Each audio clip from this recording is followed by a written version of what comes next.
고무야담, 순장순사 망자를 따라간 사람들, 살고 싶다는 것이 죄가 되던 시절, 이름 없는 사람들, 새벽 궁궐 정경 안개와 달빛, 경복궁. 오늘 이야기를 시작하기 전에 먼저 한 가지만 묻겠습니다. 당신에게는 절대로 잃고 싶지 않은 사람이 있습니까? 그 사람이 먼저 세상을 떠난다면 당신은 어떻게 하겠습니까? 슬프겠지요. 많이 울겠지요. 그리고 시간이 지나면 어떻게든 살아가겠지요. 그것이 지금 우리에게는 당연한 일입니다. 그러나 그것이 당연하지 않던 시절이 있었습니다. 주인이 죽으면 그 곁에 있던 사람도 따라 죽어야 하는 시절, 그것이 아름다운 것으로 칭송받던 시절, 조선왕 조실록에는 이런 기록이 있습니다. 대행왕비의 상에 궁인 수인이 뒤따라 죽었다. 수인, 몇 명, 그게 다입니다. 그 몇 글자가 한 사람의 평생입니다. 빈 궁궐 침소 꺼진 촛불, 홀로 남겨진 물건들, 이름이 없습니다. 나이도 없습니다. 어디서 왔는지, 어떻게 살았는지, 왜 따라갔는지 아무것도 없습니다. 그러나 그 한 줄 안에 한 사람의 평생이 있었습니다. 두려움이 있었습니다. 사랑이 있었습니다. 선택이 있었습니다. 그 몇 명 중 한 사람은 복순이었을 것입니다. 그리고 살아남은 한 사람은 연하였을 것입니다. 역사는 이름을 기록하지 않았습니다. 그래서 제가 오늘 이름을 드리겠습니다. 연하, 복순, 천득, 영꽃 한 송이 어두운 연못 위, 새벽빛. 이 세 사람의 이야기입니다. 살기로 한 사람과 따라가기로 한 사람과 그 사이에서 혼자 불을 지키던 사람. 지금부터 그들의 이야기를 시작합니다. 아버지의 손이 딸의 손을 잡았다 놓는 순간 나인들이 줄지어 걷는 복도, 타오르는 촛불 하나, 어두운 방. 1390년 봄, 한양 외곽의 작은 마을에 봄비가 내렸습니다. 비가 오는 날이면 아버지는 항상 마당에 서서 하늘을 봤습니다. 농사꾼에게 봄비는 기쁜 것인데 그날 아버지의 얼굴에는 기쁨이 없었습니다. 연하는 그것을 이상하게 생각했습니다. 왜 아버지는 비가 와도 기쁘지 않을까? 나중에야 알았습니다. 아버지는 그날 아침 이미 알고 있었던 것입니다. 궁에서 사람이 온다는 것을, 연하의 이름이 명단에 올랐다는 것을, 그 빗속에서 아버지는 마지막으로 딸과 같은 하늘 아래 서 있는 아침을 보냈던 것입니다. 어머니가 연하를 불렀을 때 연하는 마루에서 개미를 쫓고 있었습니다. 작고 검은 개미들이 줄지어 걷는 것이 신기했습니다. 저 개미들은 어디로 가는 걸까? 어디에 집이 있는 걸까? 연하야.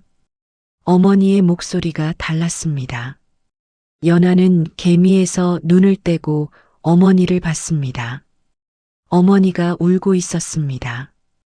연하는 그것이 무서웠습니다. 어머니가 우는 것을 거의 본 적이 없었습니다. 흉년에도, 남동생이 아파 죽었을 때도 어머니는 이를 악물고 버텼습니다. 그런 어머니가 울고 있었습니다. 엄마, 왜 울어? 어머니가 연하를 끌어안았습니다. 세게, 아플 정도로. 미안하다, 연하야. 엄마가 미안하다. 연하는 어머니의 등을 두드렸습니다. 그것밖에 할 수 없었습니다. 무슨 일인지 몰랐으니까. 무슨 일인지 안 것은 그날 저녁이었습니다. 국문 앞의 아침. 다음 날 새벽 어머니가 연하의 머리를 빗겨주었습니다. 평소보다 훨씬 오래 빗겼습니다.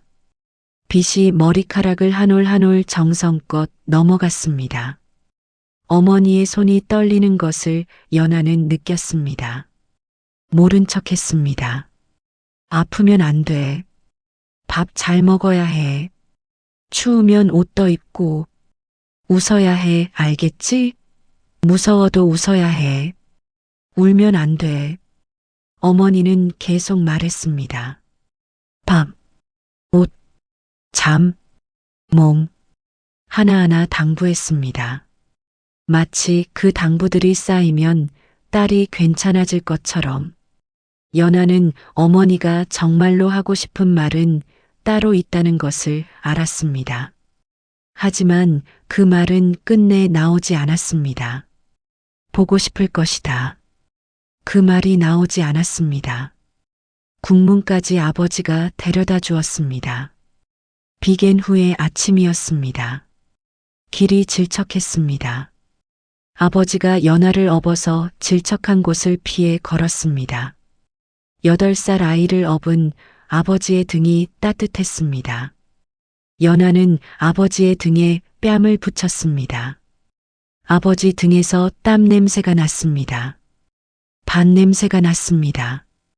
그 냄새가 집이었습니다. 국문 앞에 내려섰을 때 아버지가 무릎을 꿇었습니다. 연아의 눈높이에 맞게 그 거대한 문 앞에서 그 아버지가 무릎을 꿇었습니다. 아버지가 못나서 미안하다. 그것이 아버지가 한 말의 전부였습니다. 연아는 그날 처음으로 아버지가 우는 것을 봤습니다. 남자는 울면 안 된다고 항상 말하던 아버지가 소리도 없이 울었습니다. 눈물이 볼을 타고 턱 밑으로 떨어졌습니다. 아버지의 손이 연아의 작은 손을 잡았습니다. 꽉! 그리고 놓았습니다. 문이 열렸습니다. 연아는 걸어 들어가면서 한번 돌아봤습니다. 아버지가 서 있었습니다. 점점 작아졌습니다. 아버지가 손을 들었습니다. 작은 손짓이었습니다. 연아도 손을 들었습니다. 문이 닫혔습니다. 그게 마지막이었습니다. 연아는 그 이후 평생 아버지의 그 손짓을 잊지 않았습니다. 첫날 밤 복순을 만나다 궁궐은 아름다웠습니다. 8살 아이의 눈에 그 웅장함은 압도적이었습니다. 하지만 밤이 왔습니다. 연아는 낯선 방에 낯선 아이들과 누웠습니다. 이불도 낯설고 천장도 낯설었습니다. 집에서는 어머니 품에 안겨 잤습니다. 어머니의 숨소리를 들으며 잤습니다. 지금 어머니는 얼마나 먼 곳에 있는 것일까? 연아는 이불을 얼굴에 뒤집어 쓰고 울었습니다. 소리를 죽이고 이불이 눈물로 젖었습니다. 그때 옆에서 속삭이는 소리가 났습니다. 언니, 나도 울고 싶어. 연아는 이불을 걷었습니다. 옆에 조그만 아이가 있었습니다. 볼이 통통하고 눈이 부어 있었습니다. 같이 울자. 두 아이는 이불을 같이 뒤집어 쓰고 울었습니다. 조금 소리를 냈습니다. 들킬까봐 무서우면서도 같이 우는 것이 혼자 우는 것보다 훨씬 나았습니다. 그 아이가 복순이었습니다. 그날 밤 이후 두 사람은 서로의 사람이 됐습니다. 궁궐이라는 낯선 세상에서 서로가 서로의 고향이 됐습니다. 14살 새로운 임무. 연아가 14살이 되던 해 새로운 임무가 주어졌습니다. 원경왕 후 민씨의 처소를 모시는 나인. 선배 상궁이 말했습니다. 왕비마마 앞에서는 있는 듯 없는 듯 있어야 한다. 있는 듯 없는 듯. 연아는 그 말을 속으로 되뇌었습니다.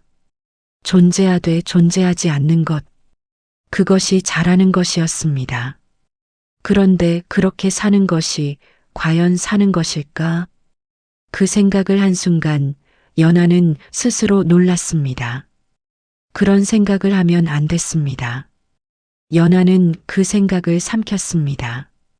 처음 왕비를 봤을 때를 연하는 오래 기억했습니다. 왕비는 작은 사람이었습니다. 그런데 방에 들어오는 순간 공기가 달라졌습니다. 아무도 그렇게 하라고 하지 않았는데 모든 시선이 그쪽으로 쏠렸습니다. 그것이 권력이었습니다. 왕비가 연하를 보았습니다. 새로운 아이구나. 예, 마마. 이름이 무엇이냐? 연하이옵니다, 마마. 왕비가 잠시 연하를 바라봤습니다. 그리고 고개를 끄덕였습니다. 잘 있거라. 그게 다였습니다. 왕비는 지나갔습니다. 하지만 연하는 느꼈습니다.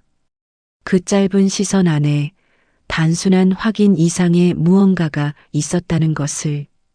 나 오늘 많이 춥다. 원경왕 후 민씨를 이해하려면 먼저 그녀가 어떤 세월을 살았는지를 알아야 합니다. 그녀의 남편 이방원은 왕위를 차지하기 위해 형제들을 죽였습니다. 1398년 1차 왕자의 난, 1400년 2차 왕자의 난. 피가 흘렀고 왕비는 그 피 속에서 남편의 곁에 있었습니다. 그리고 왕위에 오른 이방원은 왕비의 오빠들을 죽였습니다. 왕비가 남편을 왕으로 만드는데 도움을 줬던 그 형제들을 권력을 탐한다는 이유로 배신. 왕비는 그 말을 입에 담은 적이 없었습니다. 단 한 번도. 그러나 연하는 봤습니다. 오빠들이 죽던 날 밤 왕비가 창가에 서서 뜰을 바라보던 것을. 1시진, 2시진, 3시진, 새벽이 될 때까지. 연하는 감히 말을 걸지 못했습니다. 뜨거운 차를 조용히 옆에 뒀습니다. 차가 식었습니다. 다시 바꿔서 뒀습니다. 왕비는 마시지 않았습니다. 해가 뜰 무렵 왕비가 말했습니다. 연하야. 연하는 깜짝 놀랐습니다. 왕비가 이름을 부른 것은 처음이었습니다. 예, 마마. 나 오늘 많이 춥다. 그게 다였습니다. 그러나 연하는 알았습니다. 그것이 온도의 이야기가 아니라는 것을. 왕비가 그 순간 꺼낼 수 있는 가장 솔직한 말이었다는 것을. 추워. 그 짧은 말 안에 담긴 것이 얼마나 많은지를. 연하는 왕비의 어깨에 조심스럽게 겉옷을 올려드렸습니다. 왕비가 그 손을 잡았습니다. 차가운 손이었습니다. 왕비의 손이 이렇게 차갑다는 것을 연하는 그때 처음 알았습니다. 그 손을 연하는 두 손으로 감쌌습니다. 아무 말도 없이. 그날 이후 뭔가가 달라졌습니다. 상자 안의 편지들, 왕비의 처소 깊숙이 다른 궁녀들도 모르는 작은 상자가 있었습니다. 자주목 상자였습니다. 작고 낡았습니다. 왕비는 그것을 직접 열고 닫았습니다. 다른 사람에게 맡기지 않았습니다. 어느 날 왕비가 몸이 좋지 않아 자리에 누웠을 때 왕비가 연하의 손에 열쇠를 쥐어줬습니다. 저 상자 안에 편지가 있다. 내가 죽거든 불태워라. 아무에게도 보여주지 말고. 마마, 그런 말씀을. 약속해라. 연하는 약속했습니다. 그 열쇠를 손에 쥔 순간 이상하게 무거웠습니다. 작은 열쇠인데 무거웠습니다. 그 상자 안에 무엇이 있는지 연하는 열어보지 않았습니다. 어떤 것들은 모르는 채로 있어야 한다는 것을 연하는 알고 있었습니다. 다만 짐작할 수는 있었습니다. 죽은 오빠들에게 보내지 못한 편지들, 아니면 남편에게 차마 할 수 없었던 말들. 왕비의 겉모습은 항상 단단했습니다.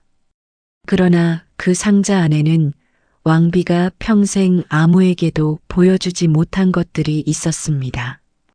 인간은 모두 그런 상자를 하나씩 가지고 있습니다. 왕비도 연하도 그리고 당신도. 넷이 천득.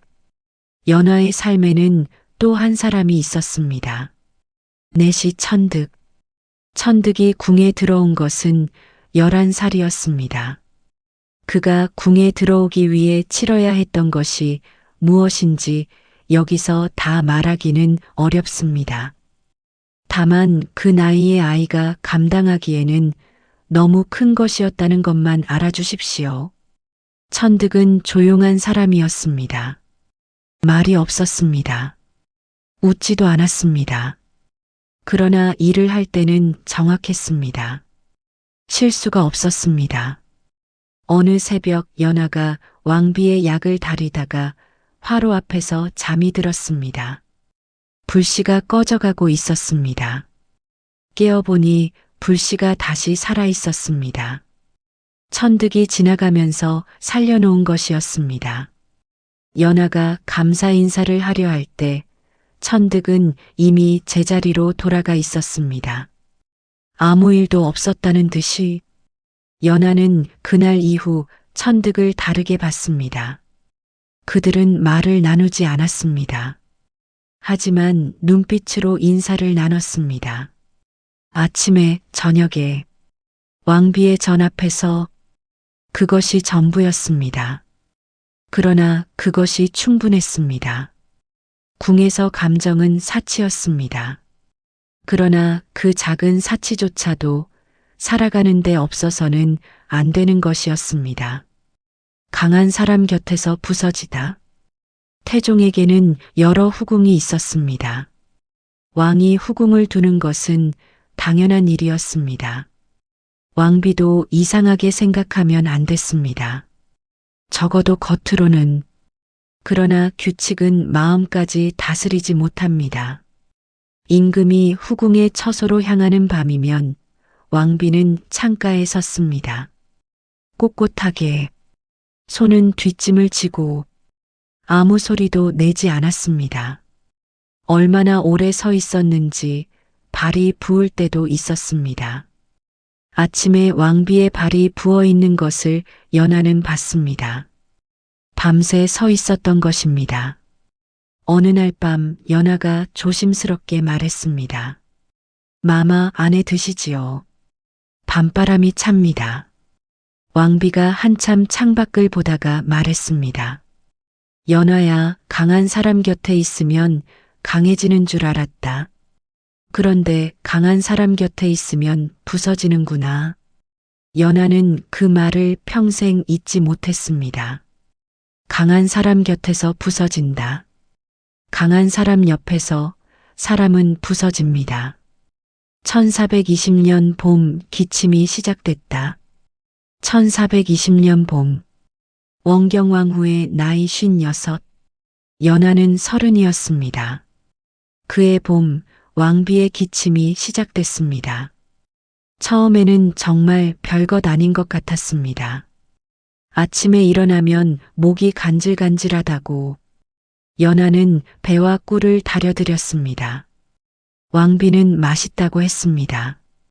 맛있다고 말하는 왕비의 얼굴이 아이 같았습니다. 연하는 그것이 좋았습니다. 왕비가 맛있다고 할 때의 그 얼굴이. 그러나 여름이 왔습니다. 기침이 멈추지 않았습니다. 오히려 깊어졌습니다. 낮 기침이 밤 기침이 됐습니다. 기침하다가 잠이 깼습니다. 왕비의 얼굴이 조금씩 홀쭉해졌습니다. 어이가 여러 번 다녀갔습니다. 연하는 의원이 나오는 얼굴을 봤습니다. 그 표정이 무엇을 말하는지 연하는 알았습니다. 알면서도 모른 척했습니다. 설마, 아직 아니겠지. 아직은. 그러나 몸은 거짓말을 하지 않습니다. 그래도 너는 있었구나. 늘. 7월 왕비가 자리에 눕기 시작했습니다. 연하는 잠을 자지 못했습니다. 왕비 곁에서 밤을 새우는 날이 이어졌습니다. 복순이 교대로 도왔습니다. 어느 밤 왕비가 연하를 불렀습니다. 가까이 오너라. 연하가 다가갔습니다. 무릎을 꿇었습니다. 왕비가 연하의 손을 잡았습니다. 전보다 훨씬 가늘어진 손이었습니다. 뼈가 만져졌습니다. 연하는 그 손을 느끼며 눈물이 나오려는 것을 참았습니다.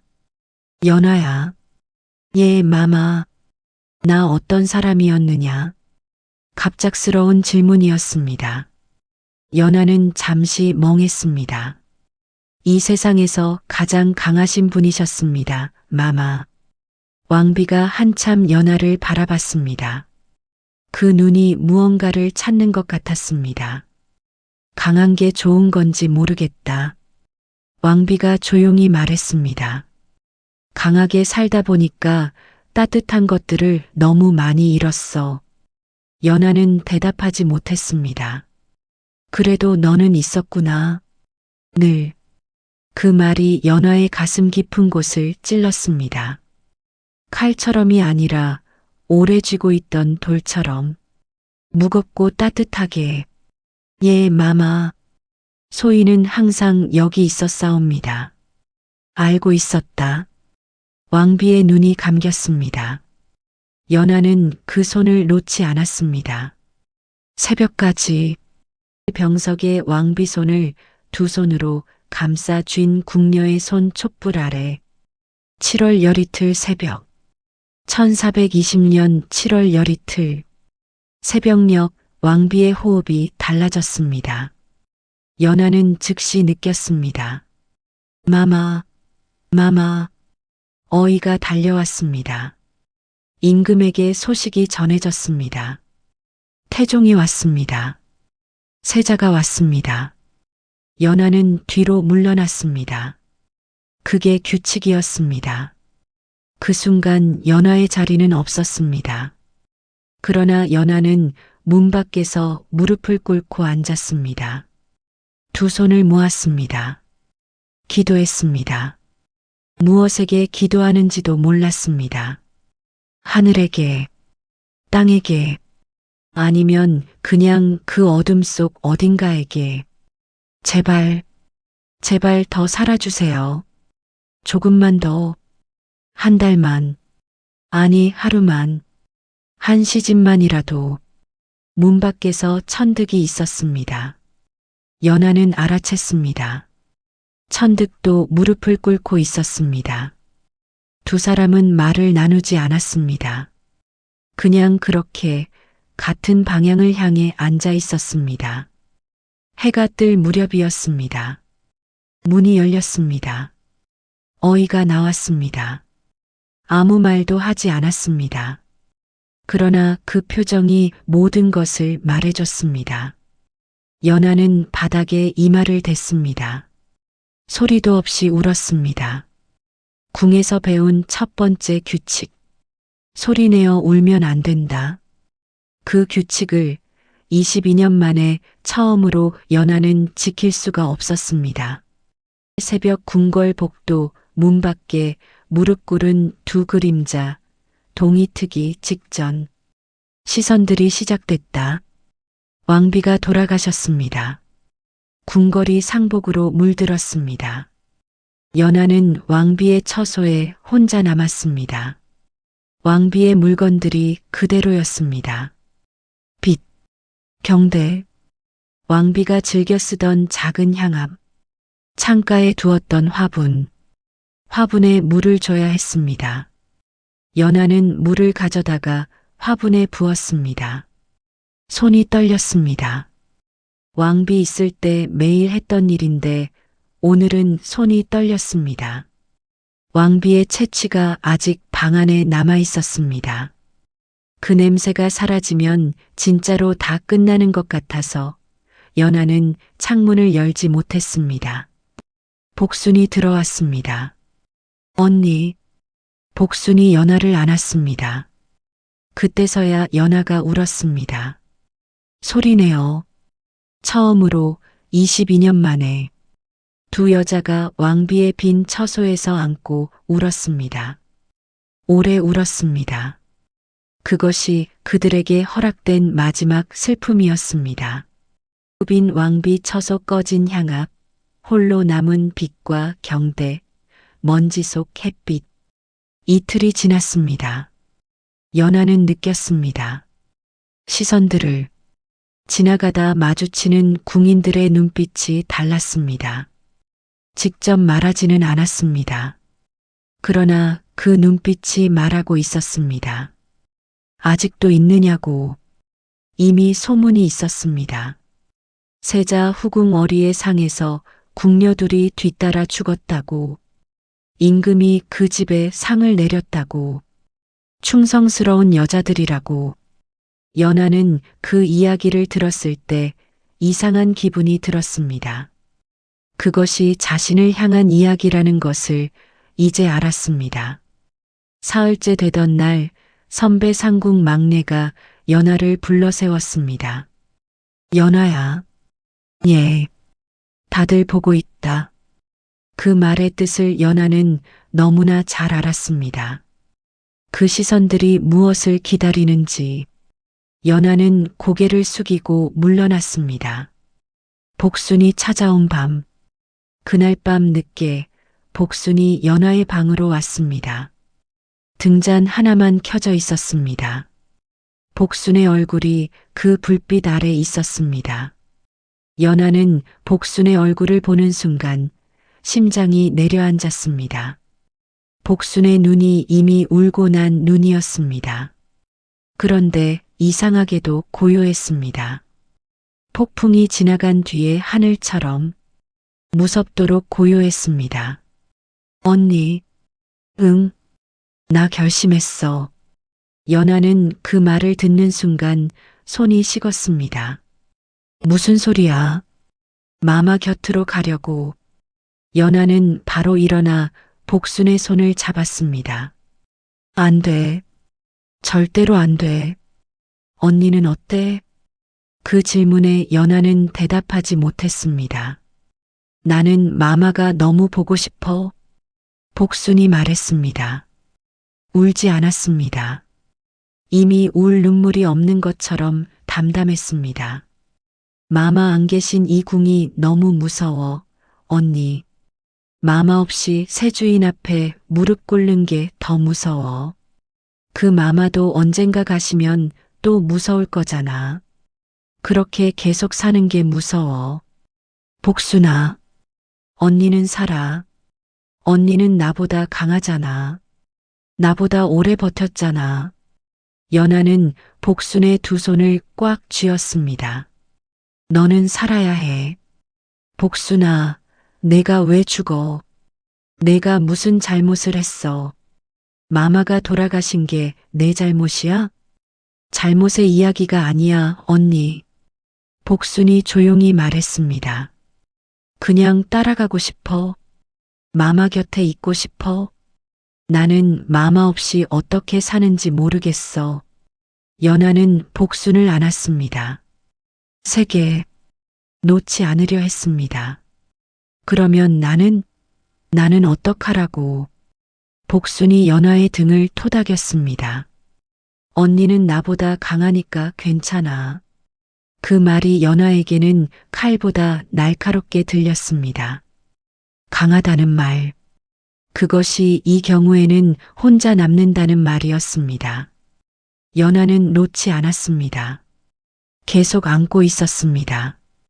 복순이 나가지 못하게. 아무리 세게 안아도 새벽이 오면 막을 수 없다는 것을 알면서도 복순이 연하의 귀에 속삭였습니다.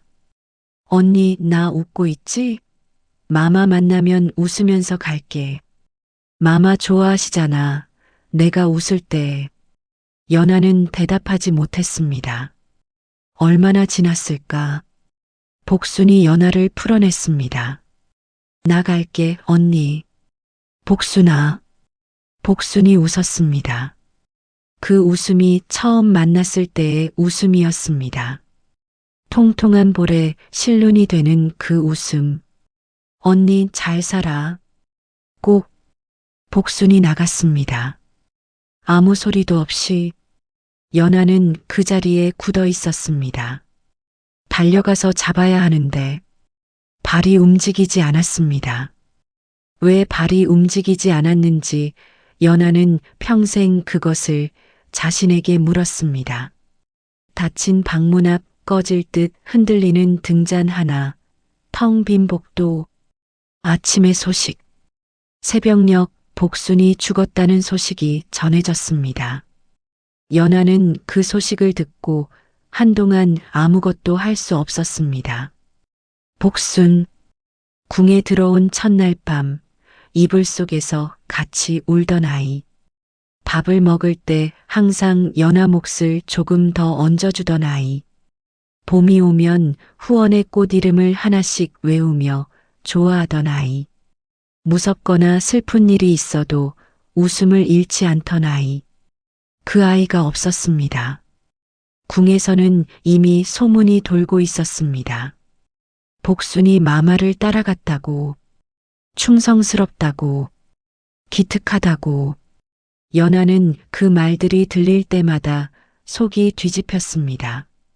충성, 기특, 복수는 무서웠던 것입니다. 복수는 마마 없이 사는 법을 몰랐던 것입니다. 복수는 선택이 없다고 느꼈던 것입니다. 그것을 충성이라고 부르는 이 세상이 연아는 처음으로 진짜로 무서워졌습니다.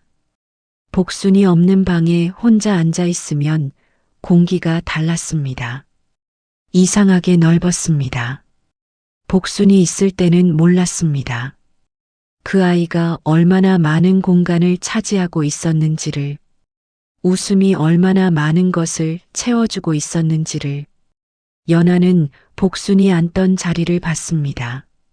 아무것도 없었습니다. 그 자리가 그냥 바닥이었습니다. 그런데 그 빈 바닥이 이렇게 무거울 수 있다는 것을 연아는 처음 알았습니다. 사람이 사라진다는 것은 그 사람만 없어지는 것이 아니었습니다. 그 사람이 가져다 주던 것들이, 그 사람이 채워주던 것들이 전부 함께 사라지는 것이었습니다. 연아는 오래 그 빈자리를 바라봤습니다. 새벽 궁궐 마당 홀로 선 연아, 먼 하늘의 동이 틈, 연아의 가장 긴 밤, 닷새가 지났습니다.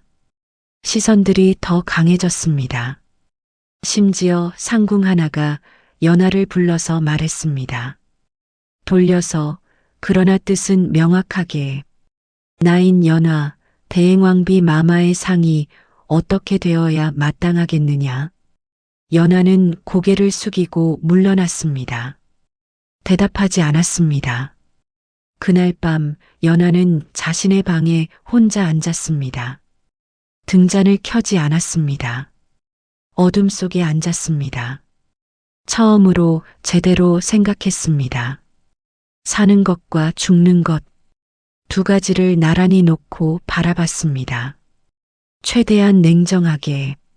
죽으면 무엇이 있을까? 끝납니다.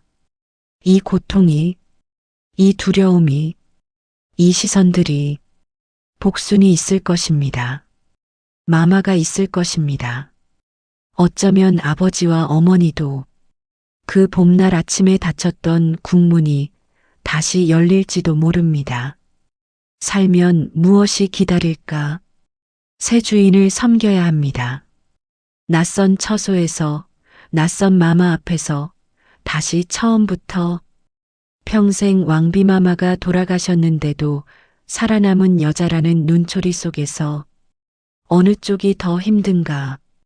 연아는 마마의 말이 자꾸 떠올랐습니다. 그래도 너는 있었구나. 늘. 나는 항상 거기 있었습니다. 마마 곁에. 22년 동안. 그것이 잘한 일인지 잘못한 일인지 모르겠습니다. 그러나 있었습니다. 그리고 마마가 마지막에 한 또 다른 말. 강하게 살다 보니까 따뜻한 것들을 너무 많이 잃었어. 마마는 강했습니다. 끝까지 강했습니다. 그러나 결국 그것이 마마를 외롭게 만들었습니다. 차가운 손, 작은 상자 안의 편지들, 그것들이 마마의 진짜 모습이었습니다. 연하는 창문을 열었습니다. 달이 떠 있었습니다. 둥근 달이었습니다. 아주 밝았습니다. 22년 전에도 저 달이 있었을 것입니다. 8살의 아이가 아버지 손을 놓고 국문으로 들어오던 그 밤에도 그때 울지 않았습니다. 어머니가 울면 안 된다고 해서 지금은 울어도 됩니다. 어머니가 없으니까. 연하는 달을 보며 울었습니다. 소리를 냈습니다. 평생 처음으로 혼자서 소리를 내어 울었습니다. 오래 울었습니다. 다 울고 나서 연하는 달을 다시 봤습니다. 달은 그대로였습니다. 흔들리지 않았습니다. 연하는 그것을 보면서 무언가를 느꼈습니다. 저 달처럼 있고 싶다. 흔들려도 꺼지지 않고 어두워도 빛을 잃지 않고 그 생각이 든 순간이었습니다. 연하는 결심했습니다. 살기로 죄를 지겠다. 연하는 그 결심이 쉽지 않다는 것을 알았습니다. 죽는 것보다 어쩌면 더 힘든 선택이라는 것을. 그러나 연하는 생각했습니다. 복순이 마지막에 웃으면서 말했습니다. 언니 잘 살아. 꼭. 그게 복순의 마지막 부탁이었습니다. 잘 살아. 꼭. 그 부탁을 지키는 것이 복순에 대한 예의가 아닐까? 연하는 창문 앞에 서서 속으로 말했습니다. 살고 싶다. 그것이 죄라면 죄를 지겠다. 나는 살겠다. 시선들이 나를 죄인으로 만들어도, 아무도 칭찬하지 않아도, 기록에 이름이 남지 않아도 나는 살겠다. 마마가 남겨준 마지막 말이 있습니다. 너는 있었구나. 늘. 그 말이 맞았으면 좋겠습니다. 앞으로도 있겠습니다. 늘. 연하는 창문을 닫았습니다. 달을 등지고 방 안으로 들어왔습니다. 아직 해야 할 일이 있었습니다. 마마와의 약속, 마지막 약속을 지키다. 연하는 왕비의 처소로 갔습니다. 깊은 밤이었습니다. 열쇠를 꺼냈습니다. 상자를 열었습니다. 편지들이 있었습니다. 여러 장. 글씨가 왕비의 것이었습니다. 연하는 읽지 않았습니다. 그것은 연하의 것이 아니었습니다. 화로 앞에 앉았습니다. 불씨를 살렸습니다. 첫 번째 편지를 불 속에 넣었습니다. 종이 끝이 검어지다가 불꽃이 됐습니다. 연하는 눈을 감지 않고 바라봤습니다. 이 편지를 쓰던 날의 마마는 어떤 얼굴이었을까? 울면서 썼을까? 이를 악물고 썼을까? 아니면 쓰면서 조금 가벼워졌을까? 두 번째, 세 번째, 네 번째.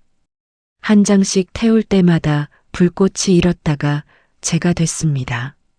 마지막 편지까지 다 탔습니다. 연하는 그 재를 오래 바라봤습니다. 그리고 고개를 숙였습니다. 마마 약속 지켰습니다. 조용한 방 안에서 그 말이 메아리처럼 울렸습니다.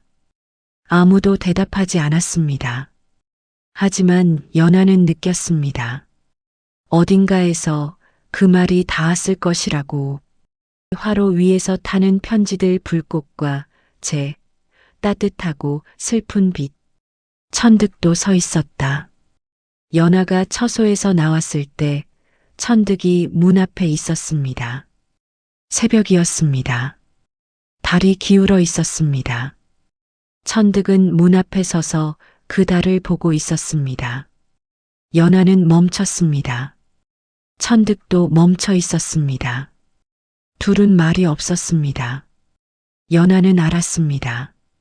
천득이 그 며칠을 어떻게 보냈는지를, 자신과 같은 갈림길 앞에 서 있었다는 것을. 천득이 먼저 고개를 숙였습니다. 연하도 고개를 숙였습니다. 그것이 전부였습니다. 그러나 그 안에 담긴 것이 있었습니다. 나도 살기로 했다. 그러니 당신도 살아라. 우리 둘 다 살아남자.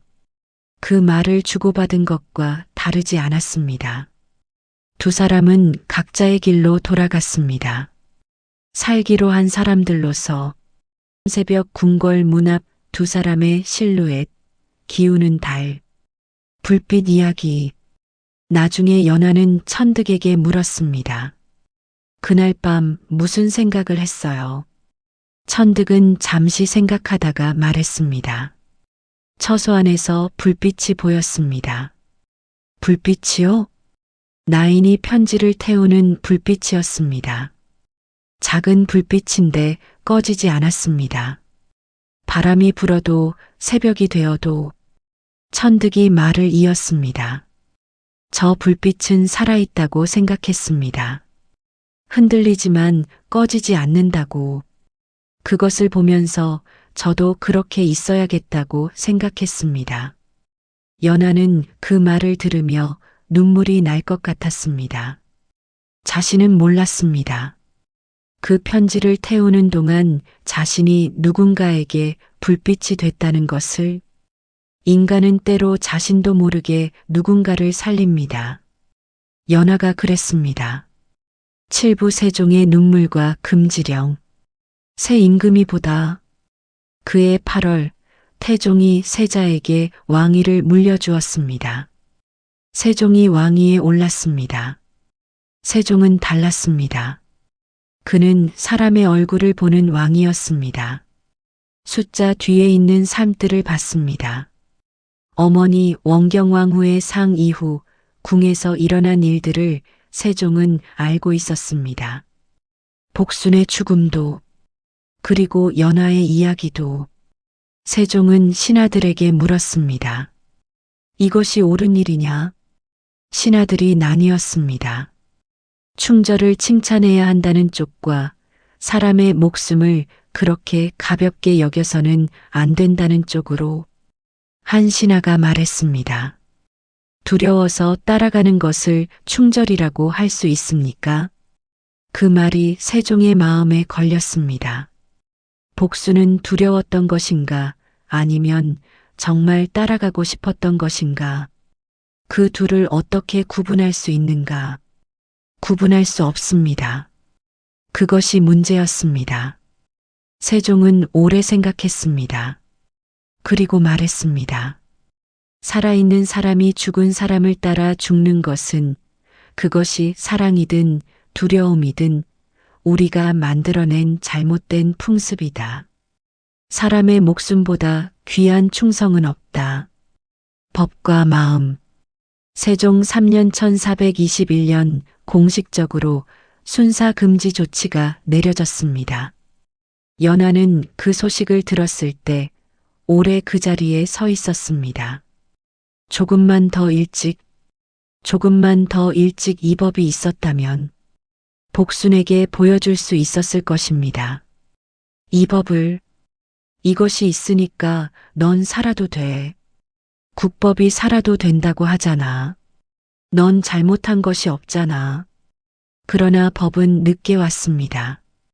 그리고 법이 생긴 뒤에도 순사는 완전히 사라지지 않았습니다. 공식적으로는 금지됐지만 민간에서는 계속됐습니다. 죽음을 아름다운 것으로 부르는 문화는 법보다 질겼습니다. 세종은 그것을 알았습니다. 그래서 더 괴로워했을 것입니다. 법을 만들었지만 마음을 바꾸는 것은 법으로 할 수 없었으니까. 세종 자신의 상실. 세종 28년 1446년 세종이 가장 사랑했던 소원왕후 심씨가 세상을 떠났습니다. 세종은 무너졌습니다. 밥을 먹지 않았습니다. 잠을 자지 않았습니다. 신하들이 걱정할 정도로 몸을 상하게 했습니다. 세종은 그 슬픔 속에서 무슨 생각을 했을까요? 25년 전 자신이 만든 그 법을 이해할 수 있었을까요? 왜 사람들이 주인을 따라 죽었는지를, 사랑하는 사람을 잃은 그 빈자리, 그것이 너무 커서 무엇으로도 채울 수 없을 것 같은 그 감각. 아마도 세종은 그때 처음으로 완전히 이해했을 것입니다. 그럼에도 세종은 법을 지켰습니다. 소원왕후의 상에서 궁인들이 따라 죽는 것을 허락하지 않았습니다. 그것이 왕으로서의 세종이었습니다. 하지만 인간으로서의 세종은 얼마나 외로웠을까요? 홀로 앉은 왕의 뒷모습 비어있는 왕비자리, 촛불, 살아남은 자의 무게, 연하는 살았습니다. 그것이 간단한 문장처럼 들리지만 그 안에 담긴 것이 얼마나 많은지를 살아본 사람만 압니다. 살기로 결심한 날 이후 연하는 수백 번 그 결심을 다시 해야 했습니다. 한 번 결심한다고 끝나는 것이 아니었습니다. 어떤 아침에는 일어나고 싶지 않았습니다. 어떤 밤에는 복순이 너무 보고 싶어서 그냥 따라가 버릴 걸 싶었습니다. 어떤 날은 시선들이 너무 무거워서 이 선택이 맞는 것인지 흔들렸습니다. 그래도 아침이 오면 일어났습니다. 그것이 연하의 결심이었습니다. 한 번의 큰 결심이 아니라 매일 아침마다 다시 하는 작은 결심. 오늘도 살겠다. 오늘도 있겠다. 늘 살았다는 것이 얼마나 힘든 일인지 그녀는 그 이후의 세월을 통해 알았습니다. 왕비의 처소는 다른 사람에게 넘겨졌습니다. 연하는 다른 임무를 맡았습니다. 새로운 주인을 섬겼습니다. 새 주인은 나쁜 사람이 아니었습니다. 그러나 마마가 아니었습니다. 연하는 웃었습니다. 시키는 일을 했습니다. 규칙을 지켰습니다. 그러나 밤이 되면 달이 뜨면 생각났습니다. 마마의 차가운 손, 복순의 마지막 웃음, 천득의 눈빛, 그것들은 사라지지 않았습니다. 사라지지 않는 것들을 품고 사는 것이 연하의 삶이었습니다. 어떤 날은 너무 힘들었습니다. 이렇게 사는 것이 맞는 것인지 싶었습니다. 복순처럼 갔다면 지금쯤 편했을까? 그럼에도 아침이 오면 일어났습니다. 밥을 먹었습니다. 일을 했습니다. 그것이 삶이었습니다. 슬퍼도 사는 것, 무서워도 사는 것, 아무도 칭찬하지 않아도 사는 것, 그것이 연하가 선택한 것이었습니다. 우물가에서 천득을 만나다. 몇 해가 흐른 어느 날, 연하는 우물가에서 천득을 만났습니다. 둘 다 늙어 있었습니다. 머리에 흰 것이 보였습니다. 손에 주름이 생겼습니다. 천득이 먼저 말했습니다. 잘 계셨습니까? 네. 연하가 대답했습니다. 잘 살았습니다. 잘 살았다는 말이 이상하게 목에 걸렸습니다. 잘 살았는가? 마마를 잃고 복순을 잃고 그 모든 것들을 잃은 뒤에 잘 살았다고 말할 수 있는가? 그런데 이상하게도 말하고 나니까 사실인 것 같았습니다. 살았습니다.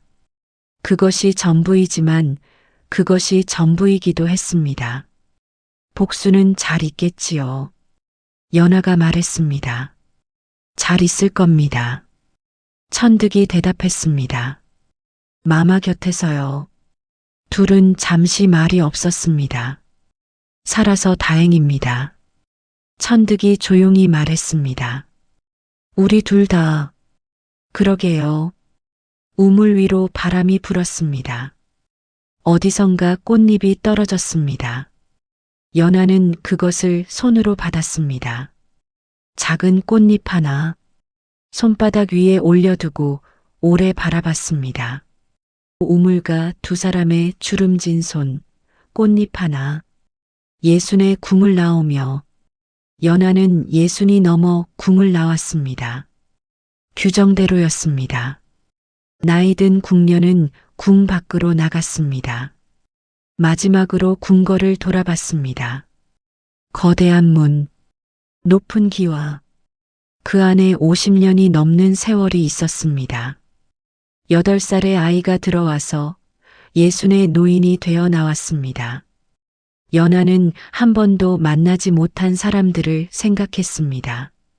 어머니, 아버지, 어떻게 살았을까? 이미 세상을 떠났겠지. 연하가 궁 안에서 살아있는 동안 그들은 어디선가 딸을 기다렸을 것입니다. 아니면 기다리다가 포기했을 것입니다. 그들에게 미안했습니다. 그리고 보고 싶었습니다. 그 감정을 52년 동안 궁 안에 묻어두었습니다. 이제 가지고 나왔습니다. 연하는 고개를 들었습니다. 하늘이 보였습니다. 넓었습니다.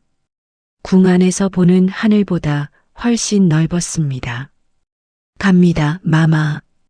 연하는 중얼거렸습니다. 아무도 듣지 않는 말을. 잘 계셨지요? 저도 잘 있었습니다.